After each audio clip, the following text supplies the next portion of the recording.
one day I changed the question I was asking myself. And instead of saying, why do I have to do this, or how come this has happened to me, I asked the question of, what would happen if? What would happen if I turned my whole life around? What would happen if, all of a sudden, I went and learned some things that could change it all? And what I began to do literally is open up a new possibility. I think most people's lives, they fail primarily because they don't open up the possibility, so they never take the actions that could change their life. And because I asked, how can I turn my life around? Now, what can I do to make things work? I started getting new answers. You know, they say, ask and you shall receive. Ask and you shall receive. And the key is, if you ask, why is my life so horrible, you'll get lots of information about why it's horrible. If you say, why can't I ever succeed, your brain will tell you all the reasons why you can't. If you say, how come I always succeed? How can I turn this around? How can I make my life greater? How can I contribute? You'll get those answers too.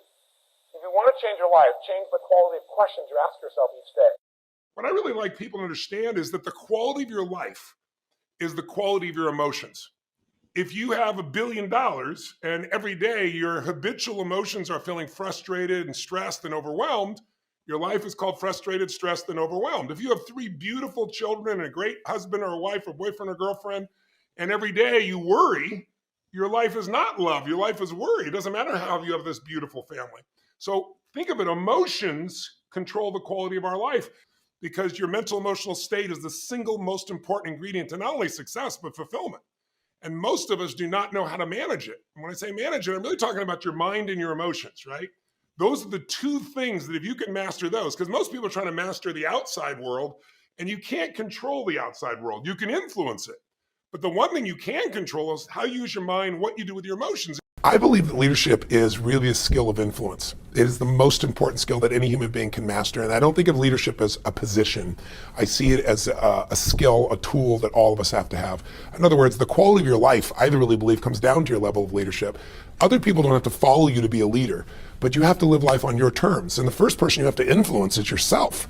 So I think to be able to influence the thoughts, the feelings, the emotions, and the actions of another human being, that's what leadership is. And quality leadership, obviously authentic leadership, is one where it's servant leadership. You're looking to influence those thoughts, feelings, emotions, and actions for a greater good, not just for yourself.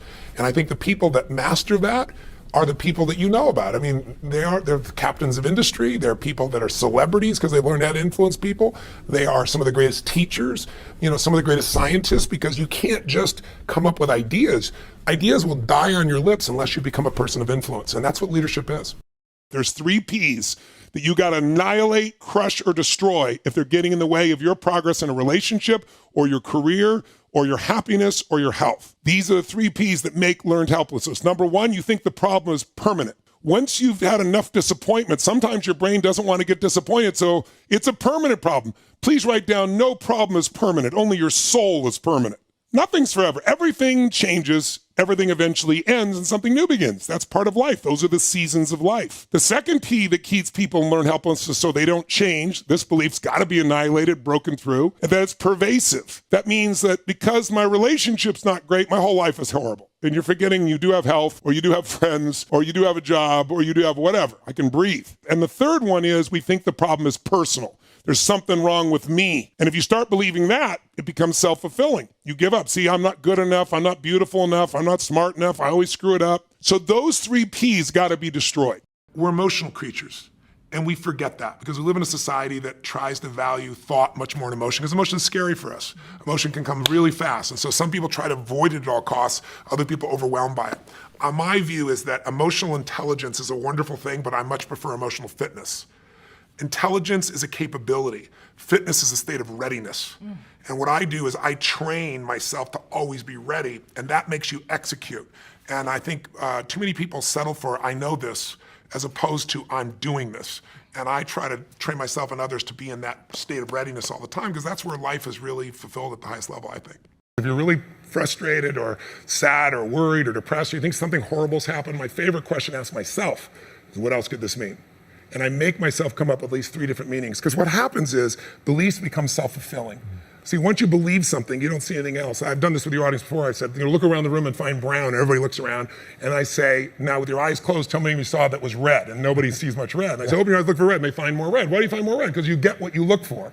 Your beliefs condition you to find. And then I say, how many saw I said, you even saw things that weren't there. How many saw beige stuff, called it brown just to feel successful? They all laugh. You know? How many saw burgundy and called it red? They all laugh. And the reason is because once we're after something, we'll even make the color different to feel successful. If you think somebody's mean, you'll find meanness in them even if it's not there. If you think somebody's your dear friend and they do something terrible, you'll say, oh, they're having a bad day. So our beliefs control us. So unquestioned beliefs that produce stress, those are the ones you've got to question. The only reason you came to this seminar is you want to change how you feel. You either want to take good feelings and make them even greater, feelings you don't want, you want to get rid of.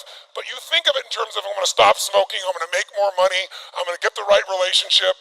But you only want to stop smoking because you think it's going to change the way you feel. You only want to lose weight because you think it's going to change the way people respond to you, which will make the way you feel. You only think you're going to make the money because you think it's going to make you feel. But here's what's ironic. You can change your feeling right now. In fact, most of us have gone to sleep and forgotten that we're in control of the kingdom.